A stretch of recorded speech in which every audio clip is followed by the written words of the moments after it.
South ఇండియాలోనే అతి తక్కువ ధరలకి రత్నాలనందించే ఏకైక సంస్థ 6JVR. నమస్తే, నేను Keshav. Welcome to Suman TV.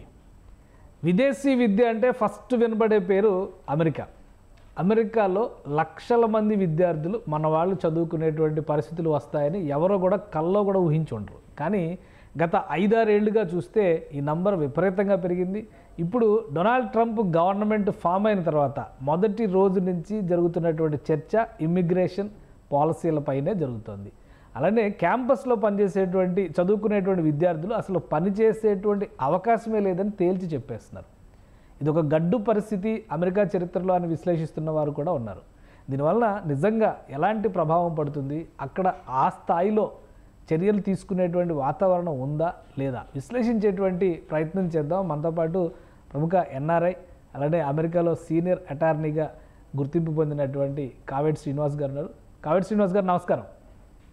నమస్కారం సార్. ఏంటి అమెరికా అనేటువంటి ఒక డ్రీమ్ ఇక అది చెరిగిపోయినటువంటి కళ అనేటువంటి అభిప్రాయం వచ్చేస్తుంది. ఇమ్మిగ్రేషన్ విషయాల్లో కానీ కొత్తగా తీసుకొచ్చినటువంటి పాలసీల విషయంలో కానీ ముఖ్యంగా విద్యార్థులు వచ్చేటువంటి పరిస్థితి కూడా అమెరికాకి లేదు అనేటువంటి అభిప్రాయం వస్తుంది. ఒకవైపు ఇక్కడ సెంట్రల్ గవర్నమెంట్ ఏమో విదేశీ విద్యార్థులకి విదేశాలకు వెళ్ళి చదువుకునే విద్యార్థులకి రాయితీలు ప్రకటిస్తుంది. ఇవాళ కేంద్ర ప్రభుత్వం బడ్జెట్లో కూడా పెట్టారు. కానీ అక్కడేమో రానేమో అంటున్నారు. ఏంటి వాస్తవం ఏంటి, అసలు ఏం జరుగుతుంది అమెరికాలో? ఇక్కడ మనం ఒకటి అర్థం చేసుకోవాలండి. ఇప్పుడు వీళ్ళు అమెరికాలో పెద్ద బిజినెస్ ఏంటంటే ఎడ్యుకేషన్ అనేది. అంటే లక్షలలో స్టూడెంట్స్కి వీసాలు ఇస్తారు, గతంలో ఇచ్చారు, ఇస్తారు కూడా. ఎందుకు వీళ్ళు ఎడ్యుకేషన్ ఒక వ్యాపారంలాగా చూస్తారని. కానీ ఇక్కడ ఏంటంటే మనం వీసా తీసుకొని వెళ్ళేటప్పుడు మనం కౌన్సిలేట్కి చూపించాలి మన దగ్గర కాలేజ్ ఫీజులు ఉన్నాయి, లివింగ్ ఎక్స్పెన్సెస్ కూడా ఉన్నాయని మనం అందరం కూడా చూపిస్తామండి. అంటే ఈ విషయం మనం అందరం తెలుసుకోవాల్సిన విషయం. వాళ్ళకేం చెప్తామంటే మేము అక్కడికి వెళ్ళి చదువుకొని మాకు ఫీజులతో పాటు మాకు లివింగ్ ఎక్స్పెన్సెస్ కూడా ఉన్నాయి అని చెప్పి చూపిస్తామండి. చూపించినప్పుడు వాళ్ళు వీసా ఇస్తారు. యూఎస్ఏ కానీ, కెనడా కానీ, ఆస్ట్రేలియా, అన్ని యూరోపియన్ కంట్రీస్కి. అంటే మీరు పబ్లిక్ ఛార్జ్ అవ్వం, మేము అక్కడికి వెళ్ళి వేరే ఇల్లీగల్ పనులు చేయము, లేకపోతే గవర్నమెంట్ దగ్గర మేము ఇన్సూరెన్స్ తీసుకోము. పబ్లిక్ ఛార్జ్ అంటే ఇక్కడ సిటీ వాళ్ళు, మున్సిపాలిటీ వాళ్ళు ఫుడ్ స్టాంప్స్ అని ఇస్తారండి. అంటే పావర్టీ గైడ్లైన్స్ కింద ఉన్న వాళ్ళకి భోజనాలకి వారానికి నెలకు టికెట్ కూడా ఇస్తారు మున్సిపాలిటీ వాళ్ళు, స్టేట్ వాళ్ళు. సో ఇలాంటి మేమేం తీసుకోము, పబ్లిక్ ఛార్జ్ అవ్వము అని చెప్పేసి వాళ్ళు నార్మల్గా మనం చూపిస్తేనే వీసాలు ఇస్తారండి. సో ఇప్పుడు మనం అక్కడ చూపించిన మరి బ్యాంక్ స్టేట్మెంట్లు ఇక్కడికి వచ్చిన తర్వాత ఒక సెమిస్టర్ ఫీజు కట్టి మేము మా దగ్గర డబ్బులు లేవు, మేము ఉద్యోగాలకు వెళ్తాం అంటే ఉద్యోగం చేసుకోమంటారు. ఏమంటారంటే క్యాంపస్లోనే జాబులు చేసుకోవాలి, క్యాంపస్ బయట చేసుకోకూడదు. అది యుఎస్లో ఉంది. ఒకవేళ యూకేలో, కెనడా, న్యూజిలాండ్ ఆ కంట్రీ లా చూస్తే మీరు 20 గంటలు అవుట్ సైడ్ ద క్యాంపస్ చేసుకోవచ్చు. అంటే that is the law of the land. కానీ ఇక్కడికి వచ్చే వరకు వాళ్ళు ఏం చేశారు, కాలేజీలలోనే పనిచేయండి అని చెప్పి లా పాస్ చేశారు. ఇక్కడికి వచ్చిన తర్వాత మన స్టూడెంట్స్ ఏమవుతున్నాయంటే ఇక్కడికి వచ్చిన తర్వాత వాళ్ళు క్యాంపస్లలో ఉద్యోగాలు లేవు ఫస్ట్ ఆఫ్ ఆల్. రెండో విషయం, మన పేరెంట్స్, మన వాళ్ళు, ఇండియాలో ఉన్న వాళ్ళు అర్థం చేసుకోవాల్సింది ఏంటంటే కోవిడ్ తర్వాత, కోవిడ్ కంటే ముందు ఎలా ఉండేదంటే అండి, లా 20 hours మీరు క్లాస్ రూమ్కి వెళ్ళాలి ఫిజికల్గా. కోవిడ్ టైంలో ఏమొచ్చిందంటే పాలసీ, మీరు కొన్ని గంటలు క్లాస్ రూమ్లో ఉండండి, కొన్ని గంటలు ఇంట్లో నుంచి ఆన్లైన్లో చదువుకోండి అని లా తెచ్చారు. అంటే కోవిడ్ టైంలో పూర్తిగా కాలేజీలో క్లోజ్ చేశారు కనుక వాళ్ళు మీరు ఆన్లైన్లో చదువుకోండి అని కోవిడ్ టైంలో చెప్పారు. దాని తర్వాత కొన్ని వెసులుబాటు చేసి ఇమిగ్రేషన్ లాలో ఏమన్నారంటే చాలా యూనివర్సిటీస్కి సరే మీరు క్లాసులు ఆన్లైన్లో కండక్ట్ చేసుకోండి, వారానికి ఒకసారి 2 సార్లు స్టూడెంట్స్ వచ్చి క్లాసులో అటెండ్ అయ్యి అసైన్మెంట్లు తీసుకొని అసైన్మెంట్లు చెయ్యాలని ఆ లా తీసుకొచ్చారండి. అంటే ఇంతకుముందు 20 hours క్లాస్ రూమ్లో ఉండేది కూడా తీసేసి మీరు ఇంట్లో నుంచో చదువుకోండి అని పెట్టారు. పెడితే ఏమైంది, ఇక్కడ అన్ని కాలేజీలో ఇక్కడ ఒకటి అర్థం చేసుకోవాల్సింది ఏంటంటే అండి, ఇక్కడ గవర్నమెంట్ మన దగ్గర ఎట్లయితే యూనివర్సిటీస్ ఉంటాయో, ఆంధ్ర యూనివర్సిటీ, నాగార్జున, ఉస్మాన్, ఇవి స్టేట్ యూనివర్సిటీస్ మనకు. అమెరికాలో కూడా స్టేట్ యూనివర్సిటీస్ ఉంటాయండి. అమెరికాలో స్టేట్ యూనివర్సిటీస్ ఉంటాయి, మున్సిపాలిటీ వాళ్ళు కూడా కాలేజీలు నడిపిస్తారు, ప్రైవేట్ యూనివర్సిటీస్ కూడా ఉంటాయండి. ఓకే. ఇప్పుడు మన దగ్గర కూడా ప్రైవేట్ యూనివర్సిటీ యాక్ట్ వచ్చేసింది కదండి, చాలా ప్రైవేట్ యూనివర్సిటీస్ ఇండియాలో కూడా వచ్చేసాయి. అదే విధంగా వీళ్ళు ప్రైవేట్ యూనివర్సిటీస్ కూడా ఇప్పుడు సెయింట్ జాన్స్ అనేది ఒక సంస్థ, క్యాథలిక్ సంస్థ, వాళ్ళకు యూనివర్సిటీస్ ఉంటాయి, హాస్పిటల్స్ ఉంటాయి. అలాగే ప్రైవేట్ ఇన్వెస్టర్స్ కూడా ఇక్కడ కూడా యూనివర్సిటీస్ పెట్టారు. సో యూనివర్సిటీస్ పెడితే వాళ్ళందరికీ కూడా ఇమిగ్రేషన్ వాళ్ళు పర్మిషన్ ఇచ్చారు, మీరు స్టూడెంట్స్ని తీసుకొని రావచ్చు అని. మరి ఇప్పుడు ప్రైవేట్ యూనివర్సిటీస్ బోల్డ్ అని వచ్చాయి, వాళ్ళందరూ సర్వైవ్ కావాలి కదా. సరే ఇప్పుడు అందరూ ఆన్లైన్లో క్లాసులు చదువుకోండి అని చెప్పారు. సో వీళ్ళు ఇప్పుడు ఫర్ ఎగ్జాంపుల్ న్యూయార్క్లో కాలేజ్ ఉంటే స్టూడెంట్ ఎక్కడో కాలిఫోర్నియాలో ఉంటారు. మరి మనం హైదరాబాద్లో కాలేజ్ ఉంటే మనం కాశ్మీర్లో ఉండి చదువుకోవచ్చా? హైదరాబాద్లోనే ఉండాలి కదా. మరి మన వాళ్ళు ఉండరు అలాగా, ఎక్కడెక్కడో ఉండి గ్యాస్ స్టేషన్లలో రెస్టారెంట్లో పనిచేస్తుంటారు.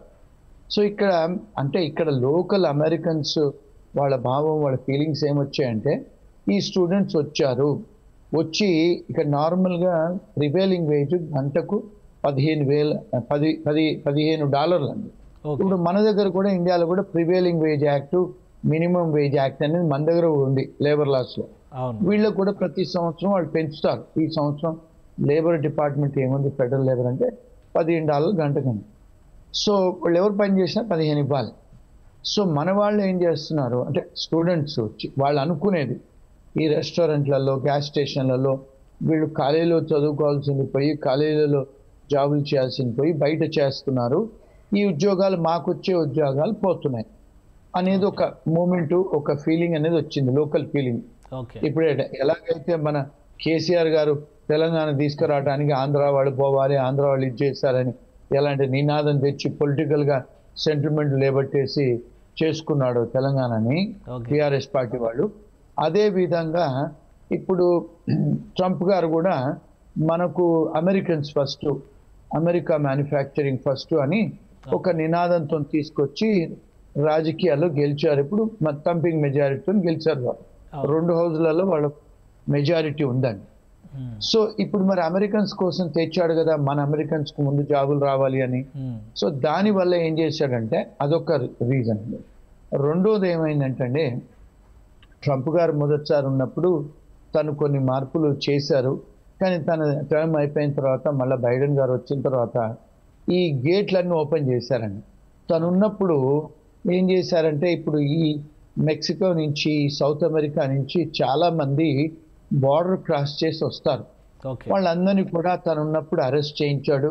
ఆ చిన్నపిల్లలతో వస్తే కూడా చిన్నపిల్లల్ని సపరేట్ చేసి, తల్లిదండ్రులను సపరేట్ చేసి చాలామంది తల్లిదండ్రులను ఆయన పంపించేశాడు, అంటే పిల్లల్ని ఇక్కడ నుంచి. సో అది చాలా పెద్ద క్రిటిసిజం అయింది. అంటే అది ఒక రకంగా ఇల్లీగల్ ఇమిగ్రేషన్ కిందకి వస్తుంది కాబట్టి మనకు ఆ ప్రాబ్లం ఉండకపోవచ్చు కదా.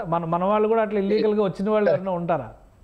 ఉన్నారండి. ఇప్పుడు ఇక్కడ ఏమైందంటే అండి, ఇప్పుడు చాలామంది స్టూడెంట్స్ కెనడాకు వెళ్ళారండి చదువుకోవడానికి వెళ్ళిన వాళ్ళు చదువుకోకుండా 8 లక్షల మంది ఇండియన్ స్టూడెంట్స్ అమెరికా బార్డర్ దాటి అమెరికాకు వచ్చేసారు. ఎట్లయితే మెక్సికన్స్ వచ్చారో మన వాళ్ళు కూడా కెనడా నుంచి బోర్డంత మంది స్టూడెంట్స్ అమెరికాకు వచ్చారు. అందులో పంజాబీ వాళ్ళు ఉన్నారు, గుజరాతీ వాళ్ళు ఉన్నారు, తెలుగు వాళ్ళు కూడా ఉన్నారు. సో మరి ఈ విషయం ఏ మీడియా వాళ్ళు కవర్ చేయరు. ఇక్కడ పేరెంట్స్ ఏం చేస్తారు, మన స్టూడెంట్స్ అన్ని అరెస్ట్ చేసి పంపించేస్తున్నారు. కానీ ఇంతవరకు మన స్టూడెంట్స్ని ఎక్కడికి వెళ్ళి వాళ్లకు హత్కడీలేసి కాళ్లకు బీడీలేసి వాళ్ళని మిలిటరీ విమానాల్లో పంపించిన దాఖలా లేవండి. కానీ మీడియాలో 8 లక్షల మంది బార్డర్ దాటేంత బలహీనంగా అమెరికన్ సెక్యూరిటీ సిస్టమ్ ఉందా? ఎందుకంటే ప్రపంచంలో బెస్ట్ అని చెప్పని అంటారు కదా. 8 లక్షల మంది ఇల్లీగల్గా వాళ్ళ కళ్ళు కప్పి ఆ దేశంలో చొరబడేటువంటి పరిస్థితులు ఉన్నాయా? కళ్ళు కప్పి రాలేదండి, వాళ్ళు బార్డర్స్ ఓపెన్ చేశారు. అంటే బైడెన్ గారు ఏం చేశారంటే బార్డర్ ఆయన హయాంలో ఓపెన్ చేశాడు. అక్కడే ఓపెన్ చేసి ఎంత ఓపెన్గా చేశారంటే ఎవరైతే ఆ కంట్రీ లోపలికి బార్డర్ దాటి లోపలికి వస్తారో వాళ్లకు భోజనాలు పెట్టారు, వాళ్లకు విమానాలు ఇచ్చి న్యూయార్క్ సిటీ లాంటి సిటీలకు పంపించారు, కాలిఫోర్నియా షికాగోలకు అన్ని శాంక్చురీ సిటీస్కు పంపించారు. పంపిస్తే ఇప్పుడు వాళ్ళకి ఇక్కడ న్యూయార్క్ లాంటి సిటీలలో, షికాగోలో, కాలిఫోర్నియాలో 5 స్టార్ హోటల్ అకామిడేషన్ ఇచ్చి పెట్టారండి వాళ్ళకి. పెద్ద పెద్ద హోటళ్లలో వాళ్ళని పెట్టారు. పెట్టి వాళ్ళకు భోజనాలు ఇచ్చి, ఫుడ్ స్టాంప్స్ ఇచ్చి, లీగల్గా వాళ్ళకి ఏదైతే సలహాలు చేయాలో, వాళ్ళకు అసైలం అప్లికేషన్ పెట్టాలో అన్నీ చేశారు ఆయన బైడెన్ గారి అడ్మినిస్ట్రేషన్లో. అంటే ఓపెన్ బార్డర్ పాలసీ అని పెట్టారు. దానివల్ల ఇక్కడ ఏమైందంటే మన వాళ్ళు క్రిమినల్స్ కాదండి, కాకపోతే ఇప్పుడు ఈ సౌత్ అమెరికా నుంచి డ్రగ్ కార్టల్స్ ఉంటాయి.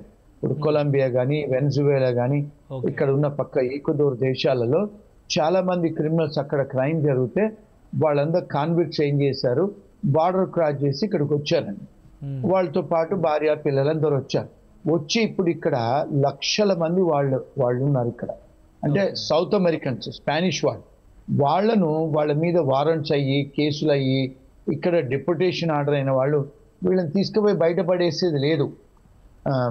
ఎప్పుడైతే ఒబామా గారు ఉన్నారో అప్పుడు చాలా మందిని డిపోర్ట్ చేశారు. ఈయనప్పుడు డిపోటేషన్ తగ్గిపోయింది. వాళ్ళందరినీ పట్టుకొని పంపిస్తున్నారు ఫస్ట్ తన పాలసీ. సో అంటే ఎక్కువగా మన వాళ్ళు ఆందోళన చెందుతుంది ఏంటంటే, ఇక మీదట అమెరికా రావాలన్న విద్యార్థులు ముఖ్యంగా, మిగతా వాళ్ళందరినీ పక్కన పెడితే మేజర్ ప్రాబ్లం ఏంటంటే ఎడ్యుకేషన్ కోసం అమెరికా రావాలంటే ఇక అది చాలా కష్టమైనటువంటిది, అమెరికా వెళ్ళకపోవడమే బెటర్, అక్కడికి వెళ్తే చాలా కష్టాలు పడే పరిస్థితి ఉంది అనేటువంటి అభిప్రాయాలు వస్తున్నాయి. నిజంగా అటువంటి ప్రాబ్లమ్స్ ఉన్నాయా, లేదా ఇలా కేవలం ఇల్లీగల్గా వచ్చిన వాళ్ళు పడుతున్నటువంటి ఇబ్బందులే ఎక్కువ మీడియాలో ప్రొజెక్ట్ అవుతున్నాయా? ఇప్పుడు ఇక్కడ 2 prong టెస్ట్ అండి. ఇప్పుడు ఫస్ట్ అమెరికా రావాలనుకుంటే వాళ్ళు స్టూడెంట్ వీసాలు ఇస్తారు. కాకపోతే ట్రంప్ గారు వచ్చిన తర్వాత కొంత ఎన్ఫోర్స్మెంట్ బాగా గట్టిగా జరుగుతుంది. అంటే ఏంటి, ఇప్పుడు ఫర్ ఎగ్జాంపుల్ మనం దొంగ బ్యాంక్ సర్టిఫికేట్లు పట్టుకొని వెళ్తాము, దొంగ కాలేజ్ డిగ్రీలు పట్టుకొని వెళ్తాము, లేకపోతే మీ దగ్గర డబ్బు ఉండదు బ్యాంక్ అకౌంట్లో, మీరు ఇక్కడ యూఎస్కి వస్తారు, బార్డర్లో మిమ్మల్ని చెక్ చేస్తారు. కొన్నిసార్లు మన వాళ్ళు అక్కడ వీసా రాగానే ఇక్కడ ఫ్రెండ్స్ దగ్గర నాకు ఉద్యోగం చూడు బాబాయ్ అన్నయ్య అని చెప్పి టెక్స్ట్ మెసేజ్లు పెడతారు, ఈ ఫేస్బుక్లలోకి వెళ్ళి గెలుపుతారు. ఇవన్నీ కూడా మన ఫోన్లలో ఉంటాయండి. వాళ్ళు బార్డర్లో వచ్చినప్పుడు ఇవన్నీ చెక్ చేస్తున్నారు. అంటే H1 వీసా వాళ్ళనే కానీ, లేకపోతే స్టూడెంట్ వీసాలే కానీ, ఈవెన్ విజిటర్ వీసాలను కూడా చెక్ చేస్తున్నారు. ఎందుకు, తన బైడెన్ అడ్మినిస్ట్రేషన్లో టాప్ లెవెల్ ఎన్ఫోర్స్మెంట్ చెయ్యాలని తను ఎగ్జిక్యూటివ్ ఆర్డర్స్ సంతకాలు పెట్టారు. మరి రాజు ఏం చెప్తే ప్రజలు అదే చేయాలి కదండి. సో వాళ్ళు సీరియస్గా ఎన్ఫోర్స్ చేస్తున్నారు. ఆ ఎన్ఫోర్స్మెంట్లో ఎవరైతే ఇల్లీగల్గా వచ్చి ఇల్లీగల్ పనులు చేయాలో, లేకపోతే ఇక్కడికి వచ్చి కాలేజీ కాదు మేము ఉద్యోగం చేయడానికి వస్తాం అనుకున్న వాళ్ళకి డెఫినెట్గా ఇబ్బందులు ఎదుర్కొంటున్నారు.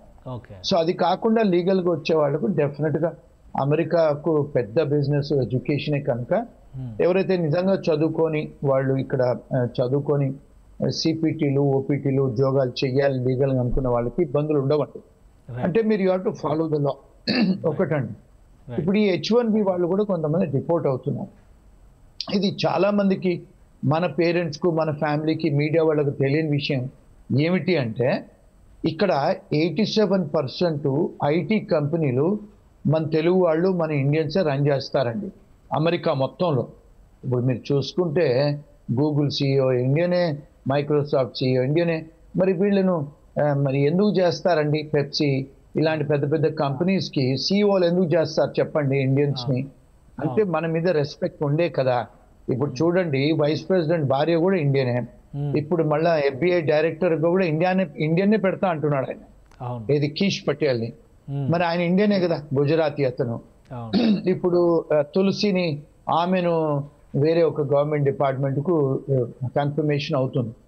మరి భారతదేశస్తులకు ఇంత ఇంపార్టెన్స్ ఇచ్చి ఆయన మినిస్ట్రీలోనే ఆయన విసులుబాటు చేస్తే, ఇప్పుడు ఆయన రామన్ ఉన్నారు, ఆయన వాళ్ళందరికీ కూడా ఇంపార్టెంట్ పొజిషన్స్ ఇచ్చి మరి మనకు వాళ్ళకి ఇచ్చి ఇంత పెద్ద పెద్ద కంపెనీకు CEOలుగా చేస్తున్నారే తెల్లవాళ్ళని కాకుండా మన వాళ్ళ మీద రెస్పెక్ట్, మన వాళ్ళ మీద క్యాలిబరు, మన నాలెడ్జ్ ఉందనే కదా చేస్తున్నారు.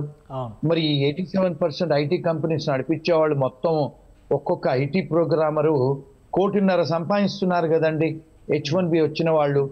మరి 87% మన వాళ్ళే ఉన్నారు ఈ దేశంలో. మరి ఒకవేళ మన మీద వాళ్ళు చూపించేదంటే ఉక్కు పదము, మనకి ఎందుకు ఆపర్చునిటీ ఇస్తారు చెప్పండి? డాక్టర్స్ ఉన్నారు, ఐటీ కంపెనీ ఓనర్స్ ఉన్నారు, అకౌంటింగ్ ఫర్మ్స్ వస్తున్నాయి, ఇప్పుడు ఈవెన్ నర్సెస్ కూడా వస్తున్నారు మన వాళ్ళు. ఈవెన్ హోటళ్లలో కూడా పనిచేసే వాళ్ళు జీవన్ మీద వస్తున్నారు, అందరూ వస్తున్నారు. అంటే లీగల్ గా వచ్చి పని చేసుకునే వాళ్ళకు అంత బానే ఉంది. కానీ ఎక్కడైతే శ్రీనివాస్ గారు మీరు ఏం సలహా ఇస్తారు ఇప్పుడు అమెరికా రావాలనుకుంటున్నటువంటి స్టూడెంట్స్కి, ప్లస్ అమెరికాలో ఉండి ఇబ్బంది పడుతున్నాం అనుకునేటువంటి వాళ్ళకి ఇచ్చేటువంటి సొల్యూషన్ కానీ, సలహా కానీ, పరిష్కార మార్గాలు కానీ ఏంటి? లీగల్గా రావాలండి, చదువుకోవడానికి రావాలి, ఫీజులు కట్టడానికి పరిస్థితి ఉంచుకోవాలి, కాలేజీలలో జాబులు ఎత్తుక్కోవాలి. కొన్నిసార్లు ఇక్కడ ప్రొవిజన్ కూడా ఉందండి ఇమిగ్రేషన్ లాలో, వాళ్ళకు ఒకవేళ ఆర్థిక ఇబ్బందులు జరిగితే కాలేజ్తో డిస్కస్ చేసి ఈవెన్ వర్క్ పర్మిట్ కూడా అప్లికేషన్ పెట్టుకోవచ్చండి. ఆ ప్రొవిజన్ ఉంది, అంటే బయట ఉద్యోగాలు చేయటానికి ఆ ప్రొవిజన్ ఉంది. రెండోది ఏంటంటే ఈ H1B వచ్చే వాళ్ళు ఇల్లీగల్గా ఆ డాక్యుమెంట్స్, వర్క్ ఎక్స్పీరియన్స్ లెటర్లు ఇల్లీగల్గా రెజ్యూమేలు చేసుకోకుండా లీగల్గా వచ్చేటట్టయితే వాళ్ళకు బాగానే ఉందండి.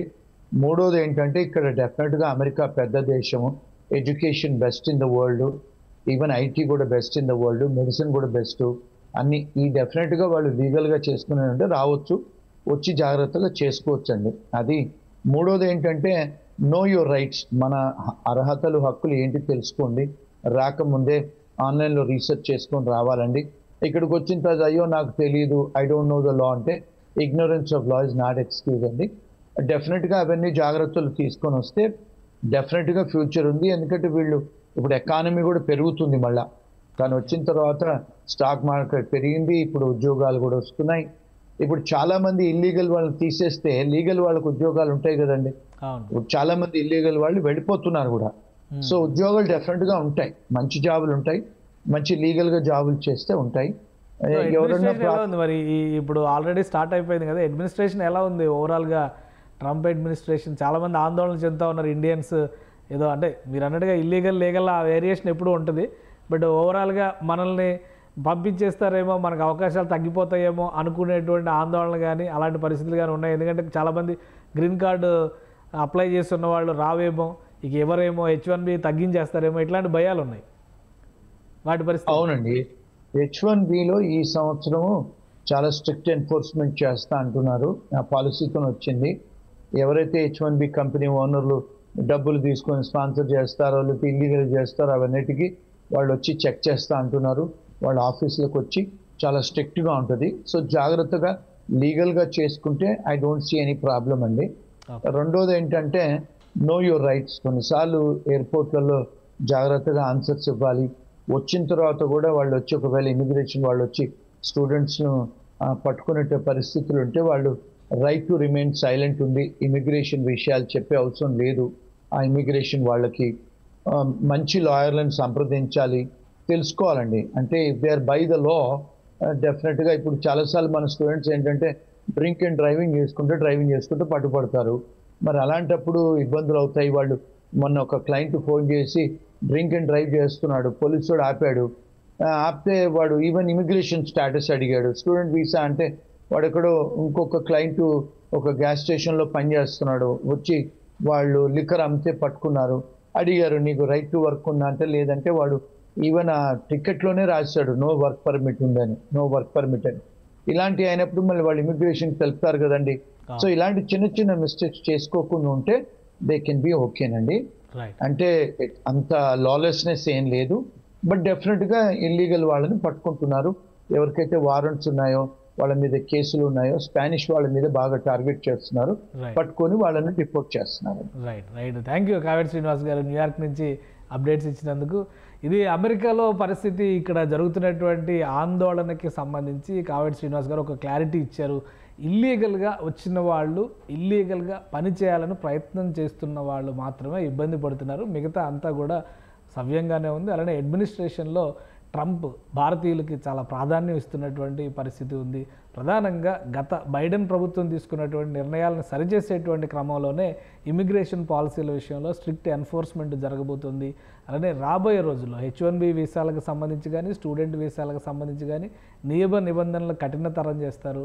అక్కడికి వెళ్లే ముందే నియమాలు, ల్యాండ్ లాస్ కూడా తెలుసుకుంటే ఎలాంటి సమస్యలు రావు, ఇగ్నోరెన్స్ అనేదాన్ని యాక్సెప్ట్ చేసేటువంటి పరిస్థితి ఉండదు అని హెచ్చరిస్తున్నారు. సో అమెరికాలో ఉన్నటువంటి తెలుగు వాళ్ళు అప్రమత్తంగా ఉండాలి, చట్టాల గురించి తెలుసుకోవాలి, అలానే వైలేషన్స్ విషయంలో జాగ్రత్త వహించాల్సినటువంటి అవసరం ఉంటుంది. ఇక అమెరికా వెళ్ళాలని ఆశించే వాళ్ళు ముఖ్యంగా ఫైనాన్షియల్ స్టేటస్ పైన ఫోకస్ పెట్టాలి. అక్కడికి వెళ్ళి ఏదో ఒక ఉద్యోగం చేసుకుందాం అనేటువంటి వాతావరణం ఉండకపోవచ్చు. క్యాంపస్లో దొరికేటువంటి జాబ్స్ మినహా మిగతా అవకాశాలు చాలా తక్కువగా ఉంటాయనే విషయాన్ని అర్థం చేసుకున్న తర్వాతే అమెరికా ప్రయాణానికి ప్రణాళిక వేసుకోవాల్సిన అవసరం ఉందని కావేటి శ్రీనివాస్ గారి మాటలను బట్టి అర్థమవుతుంది. ఇది స్పెషల్ డిస్కషన్.